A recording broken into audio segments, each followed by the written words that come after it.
Hello students, welcome to Legacy as Academy. In this particular video, we are going to discuss in detail and analyze the prelims questions of geography that were asked in between year 2011 to 2025. We have seen the number of questions from this particular subject kept on fluctuating in the prelims examination. But if you look at last 5 years at least, we see questions have continuously been asked from this topic, and in last 2 to 3 years there has been more than 15 to 20 questions from geography alone. So let us try to understand what is a pattern of question, if any. Is there any particular area which UPSC emphasizes upon? Because if you look at the syllabus of geography, it seems to be very wide as such. So first such kind of topic with the help of PYQs, we'll try to understand about is the basics of the astronomy or basics of the earth, we can say. When we talk about basics of earth, these are the concepts, these are the facts you would be able to read if you go through the NCERTs of classes 6, 7, 8 or 9 as such. So that's why basic building block of any subject, and specifically geography we can say, especially for UPSC preparation, civil service examination preparation, seems to be the NCERTs. Now if you look here, question of this particular year itself,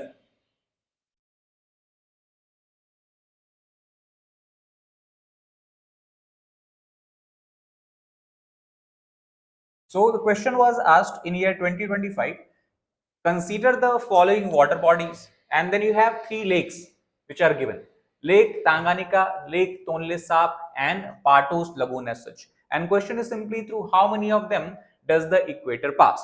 Now, if you look at this question, it seems very difficult as such. But if you look at the question that were asked in the previous year, what we can see is that the questions and topics that UPSC has been asking in previous year, these are the ones that give birth to the new questions for the next year. So if you look, equator has always been one of the most popular topic, or we can say favorite topic of the UPS examiners. If you go back to year 2006, we have question that is being asked: through which of the following groups of countries does the equator pass? Again, you have four different groups as such, four different countries as such. Not only that, if you go further and come to year 2008, again similar exact question we are seeing: which of the following cities is nearest to the equator? You have four options given: Colombo, Manila, Jakarta, and Singapore. Now, what UPSC actually wants from here? We know that when we talk about the earth, again we are talking about the basics that we have to study in class 6, 7, 8 NCERTs. We know that latitudes, very important, longitudes, very important, international date line, standard times, how do we calculate, Greenwich Mean Time. So all these latitudes and longitudes are very important, and everyone should be aware about it. So through such questions, UPSC is trying to check the knowledge, how much you are aware about the basics. So when you talk about three major latitudes, it comes out to be equator. Then we have Tropic of Cancer at 23.5 degrees north, and then we have Tropic of Capricorn at 23.5 degrees south as such. So based on the pattern and trend of the PYQs, we can clearly see that if you look at the year 2009, again exact similar kind of question: consider the following countries: Australia, Namibia, Brazil, and Chile. Through which of the following above does the Tropic of Capricorn passes? So can you not say that latitudes are one of the areas from UPSC from where UPSC in civil services prelims examination is continuously asking questions from? So that's how we have to prepare. For example, 2025, it seems a bouncer question, but actually if you analyze PYQ, it seems it is not. Equator, what kind of physical landscape you have around equator? What kind of physical landscape you have around Tropic of Cancer, Tropic of Capricorn?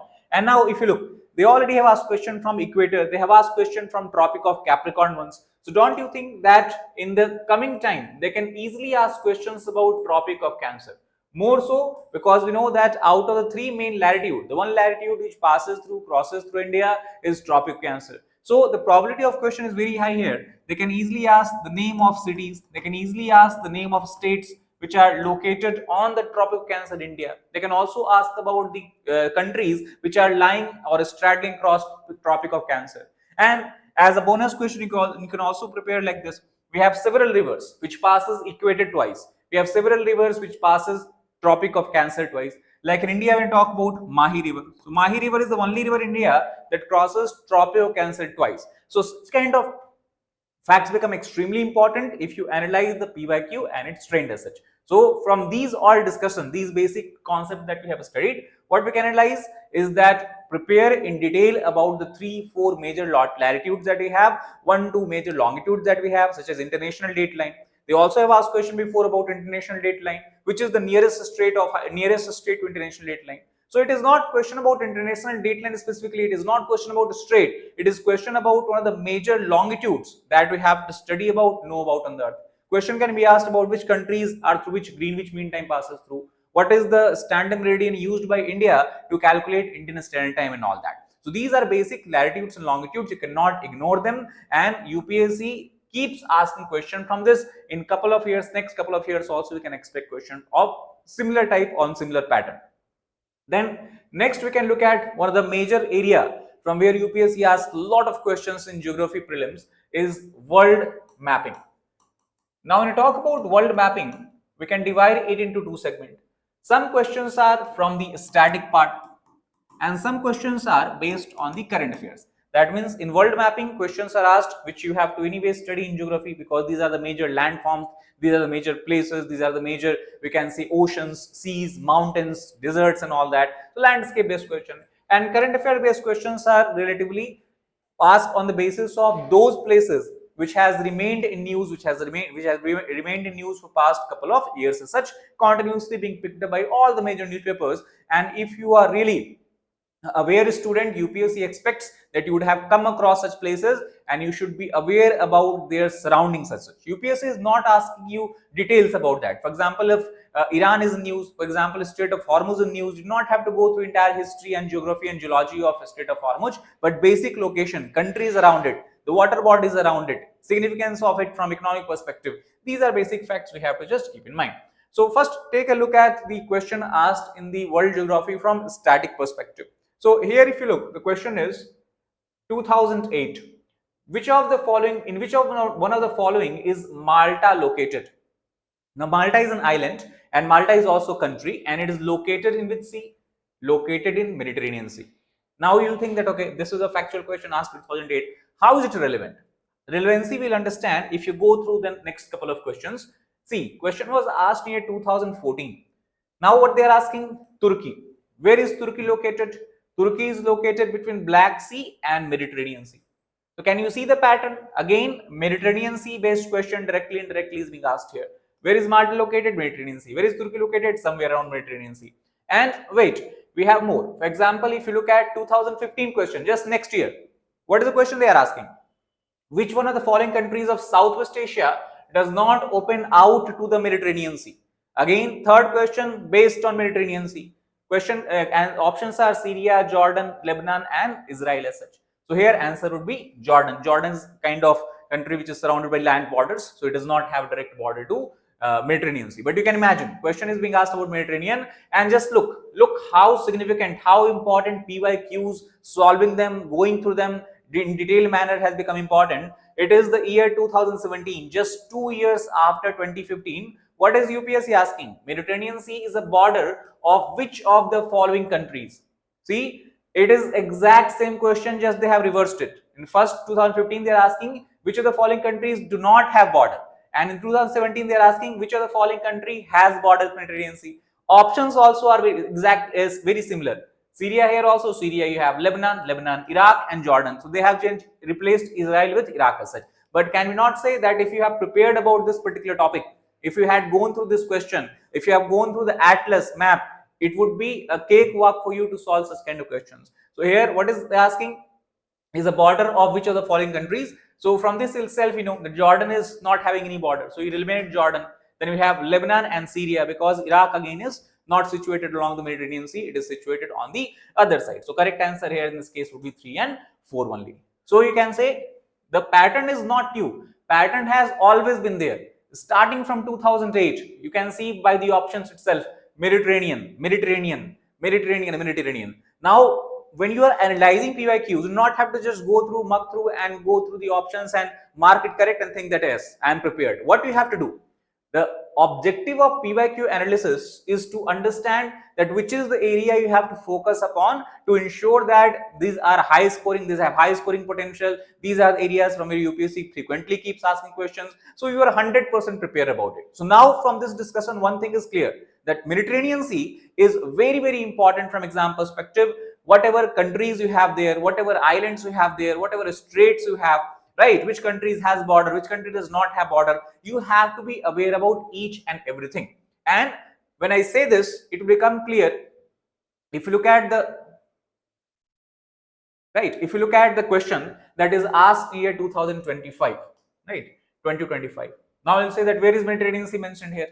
We are talking about importance of Mediterranean Sea. Now if you look closely, Mallorca, Normandy, Sardinia, all of these islands, where are they located? They are located in Mediterranean Sea.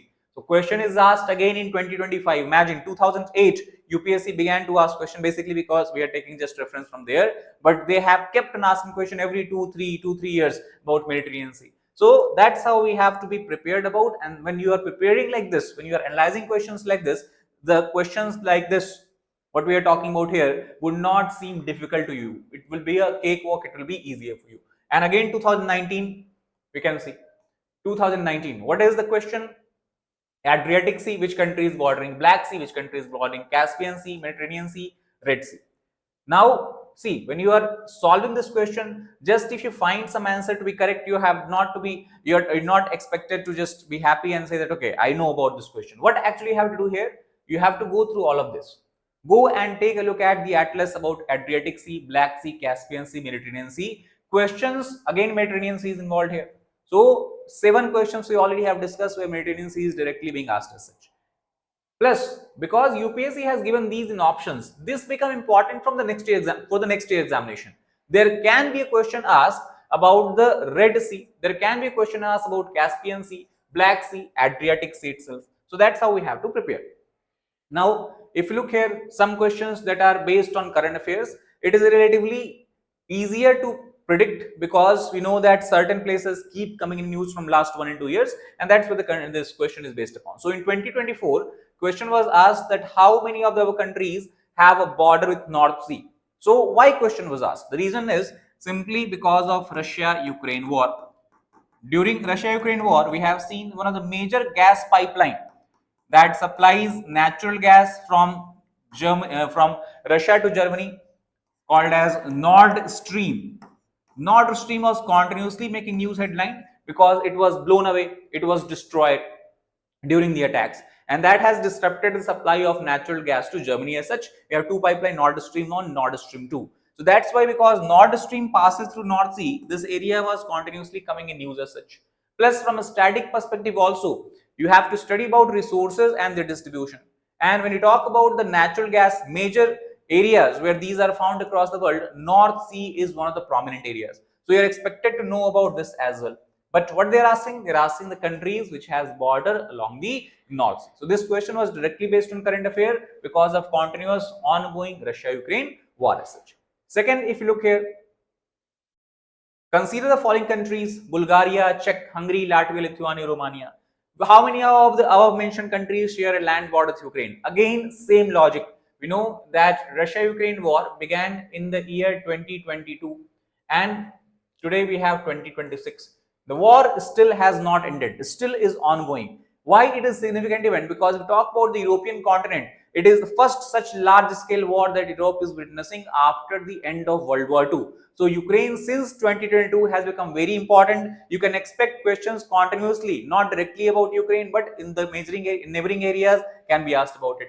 So simple. This is a question based completely on the current affairs.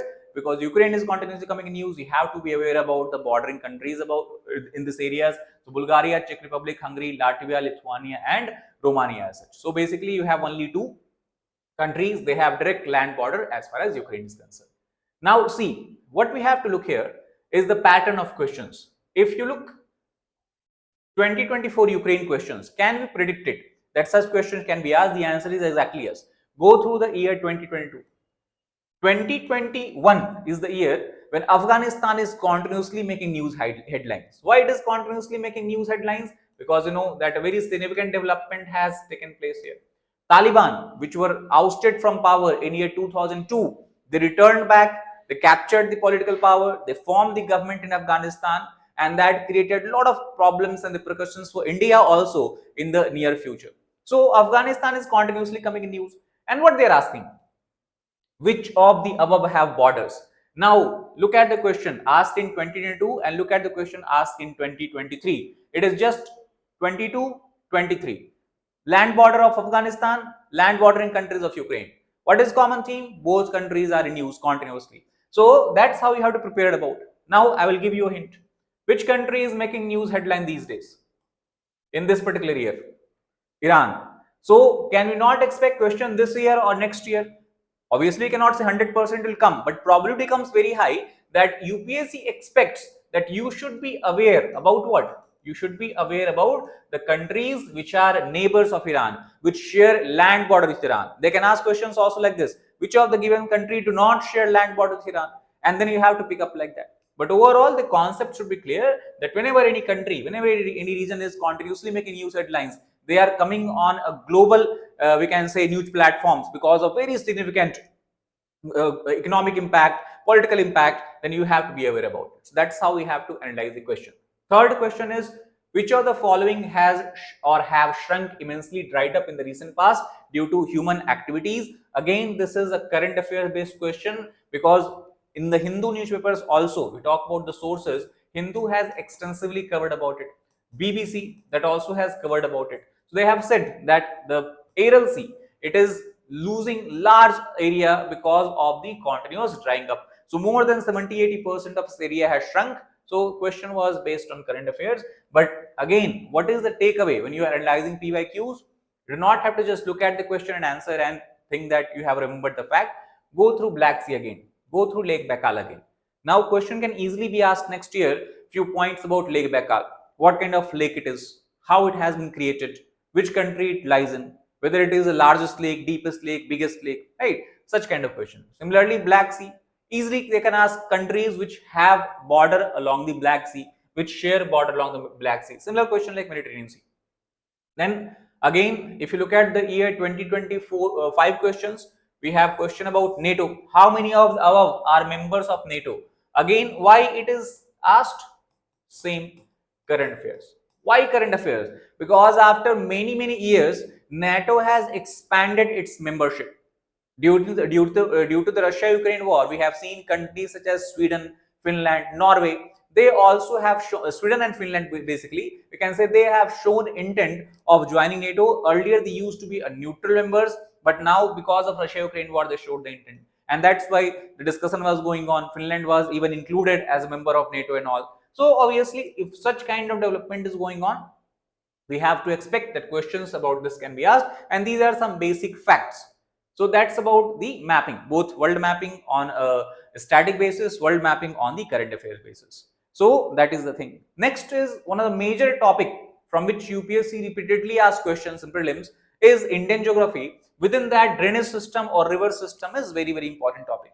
So drainage system, again, if you look at the kind of question being asked, so first of all, if I give you what UPSC expects from you when you are preparing for the river system, question pattern is strictly saying 3 to 4 things. You do not have to go through the entire history, geography of the river as such. You have to focus on 4 things. What 4 things? Repeatedly questions have been asked about the sources of the river. Which glacier, which tank, which city, which this we can say plateau or mountain or hills. The sources of river. Second is drainage. Where does river drains out? Arabian Sea, Bay of Bengal. Which state is it through it drains out?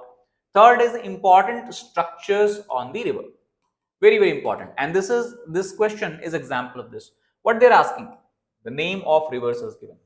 Right? What I told you, which state, which city the river is flowing through. So they have asked region. Region means Malwa, Chota Nagpur, Western Ghat. Why did not they ask about the state like Andhra Pradesh, this for example, Madhya Pradesh, Jharkhand or Maharashtra, Karnataka and all? Because this question is a beautiful question.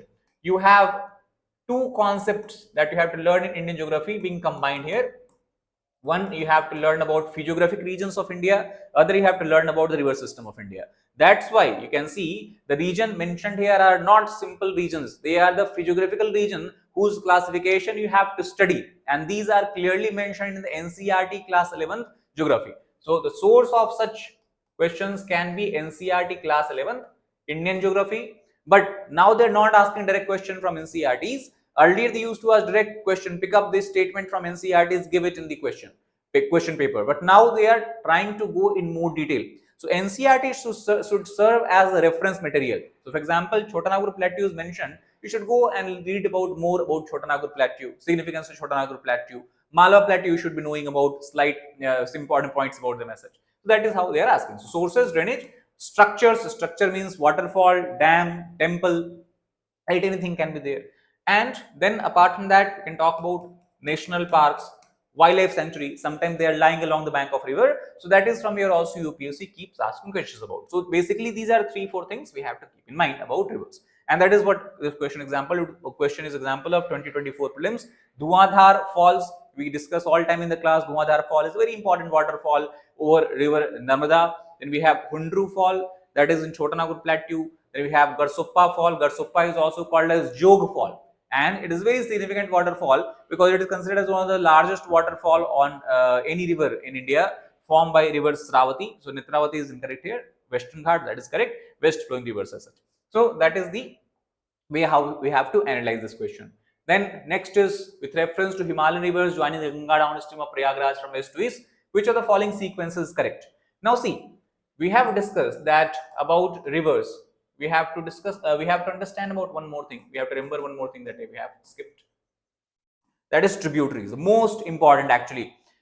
Apart from structure, source, area through which it drains out and all, we have to remember about all the important tributaries of the major rivers. Now, major river is important. When we talk about major rivers, we are talking about 9 rivers we have in India, which we consider as major rivers. 3 are in the Himalayan zone and 6 are in the peninsular rivers. 3 are Ganga, Indus, Brahmaputra. All the important tributaries you should be aware about. Second is west flowing river Narmada and Tapi in peninsular India, and then 4 east flowing rivers, that is Godavari, Krishna, Kaveri and Mahanadi in Odisha that you have. So total 9 river system. And now you see tributary based question is asked.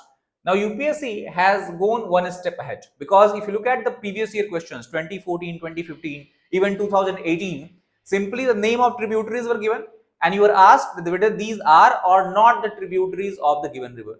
Now what they are doing, they have already given you the name of tributaries, but they are not asking whether these are tributaries of Ganga or not. They are asking you to arrange in a particular sequence. That means now UPSC is not just checking about factual knowledge, whether you have mucked up the name of tributaries or not. They want you to have a mapping based understanding. They need to have a picture in your mind that if you walk from west to east, if you move from east to west, what is the correct sequence in which you will find the rivers as such. So Ghagra, Gomti, Gandak, Kosi, they are asking if you move from west to east. So westernmost river in this case would be Gomti. Then apart from that you have Ghagra, you have Gandak, and then you have Kosi. So that is how we have to understand and prepare. River system, again, one of the highest number of questions in the geography has been asked from river system. So make sure that you not skip it, prepare it in the way how UPSC wanted to. Consider the following statement: Jhelum river passes through Buller Lake, Krishna river directly feeds Kolleru Lake, meandering of Gandak river formed Kanwad Lake. Again, important, most significant points, characteristics of river has been asked here. Easy question relatively, because Jhelum river, whenever we talk about Jhelum river, it is mentioned in the NCERT class 11th again. Right, this is directly question that could be solved by NCERT, that Jhelum river forms the base level of the Buller Lake. So it passes through Buller Lake. Krishna river directly feeds into Kolleru Lake. That is incorrect as such. It is fed by Buda Meru river, not Krishna river. Meandering of Gandak river from Kanwad Lake. Again, why important? This is a question where Oxbow Lake is being asked. You have to study about the depositional and erosional landforms formed by the rivers. So Oxbow Lake is one such landform formed by the cutting of meandering loop of river. And why Kanwad Lake? Because it is considered today the largest Oxbow Lake in the entire Asia. So that is why questions were asked here, and simple. Then next is question again based on river but linked to the current affairs. Because if you look, question is asking Gandhi Kota Canyon of South India was created by which one of the following river? Now if you see here, river system, again Gandhi Kota Canyon. Why Kota Canyon? Because you have to study about the physical landscape. So it is not given in some books as such. This was clearly asked based on news, because as you can see, it is of 2022 prelims question, and in 2022, before in 2021, it is coming in news, being covered by both international as well as national newspaper. The Times of India has covered it. Why Gandhi Kota was news? Because the government of Andhra Pradesh is planning to get UNESCO tag for canyon. Similar, you have written the stunning Indian gorge that resembles the Grand Canyon. It is comparable to Grand Canyon, attracting a lot of tourists. That is why it was news also. So simple, which river forms it? You have to connect it with the rivers, and you can answer this question even by elimination as well. Because even if you remember that Gandhikota Canyon is in Andhra Pradesh, we know that Kaveri River does not flow through Andhra Pradesh, Manjira River does not flow through Andhra Pradesh, Tungabhadra does not flow through Andhra Pradesh. So only river that is possible is Pennar River. Anyway, you have to understand about the important peninsular rivers, major peninsular rivers. Pennar always comes when you talk about Godavari, Krishna, Kaveri and all that. Between them you have Pennar. Then this is a question again. Godavari has been one of the favorite rivers of UPSC. Several questions or several years they have asked questions about Godavari, which is not the tributary. So Vamsadhara, Itravati, Pranhita, Pennar. Now see, I will tell you a very interesting insight. Question was asked in 2015 prelims examination, right? What I told you that when you analyze PYQs, UPSC PYQs, make sure just not go through, mug up the facts or mug up the concepts that is being asked here. Go through the options as well. Options basically of the UPSC examination of previous year are giving rise to questions in next year. What is being asked here? Pennar, right? So don't you think that if you have prepared it properly, Vamsadhara, Indravati, Pranhita, Pennar is being given in UPSC option. That means this river becomes important. You have to have understanding about basic things. Which state does the river flow through? Important structures, if any, they are. Gandhikota Canyon is not some minor structure. It is one of the most important structures in the peninsular India over any river as such. So if you have prepared it, there are some questions even after 7, 8, 9 years. So that's why I'm saying it. The PYQs of UPSC, especially since 2013, is a gold mine. It is a gold mine of information. It is a gold mine of facts, and it is the gold mine of topics that UPSC is favoring and UPSC is continuously emphasizing upon. So Vamsadhara, Indravati, Pranhita, Pennar. Correct answer is the Indravati river, Pranhita river, both of these rivers. That means 2 and 3. These are the tributary of Godavari, other two are not. Again, with reference to Indus river system, of the following 4 rivers, they are asking which of them directly joins Indus. So again, here they are trying to not check you just your factual knowledge about the name of tributaries of Indus. They want you to understand the mapping perspective, that which river is flowing first. So we have Jhelum, then you have Chenab, Jhelum and Chenab joins, then you have Ravi joins Chenab, then you have Beas, then Satluj joins Beas in Punjab, then Satluj comes and joins Chenab, and then finally this stream goes and joins Indus. So what is this stream? Is the stream Chenab, Jhelum, Ravi and Satluj? The correct answer is Satluj. It is the Satluj river that finally ultimately joins river Indus. This could have been solved easily if you have gone through the facts mentioned in NCERTs, the maps that is given in NCERT as such. So Satluj joins Indus near Mithankot in Pakistan. Then again, you can see which of the above rise. What I told you in the beginning of river system, source, area through which river flows through, right? The important structures that you have, the name of tributaries, the overall orientation of tributaries. These are the topics which you have to focus upon.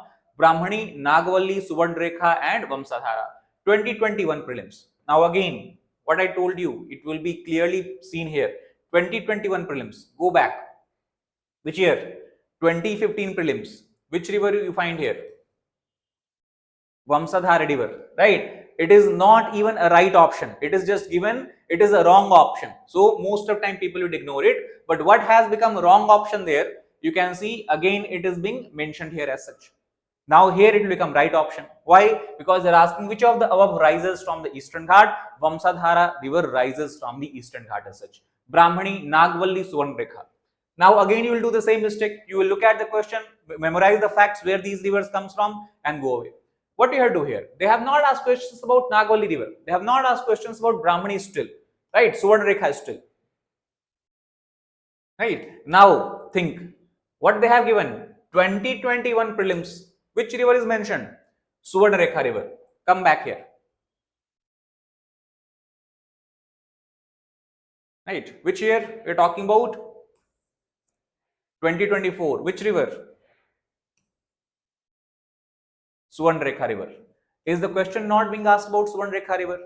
Can you say that, okay, I did not know that I have to study about Suvarnrekha river? You cannot say this because UPSC is directly giving you a hint in the earlier years examination also that which of the river you have to focus upon.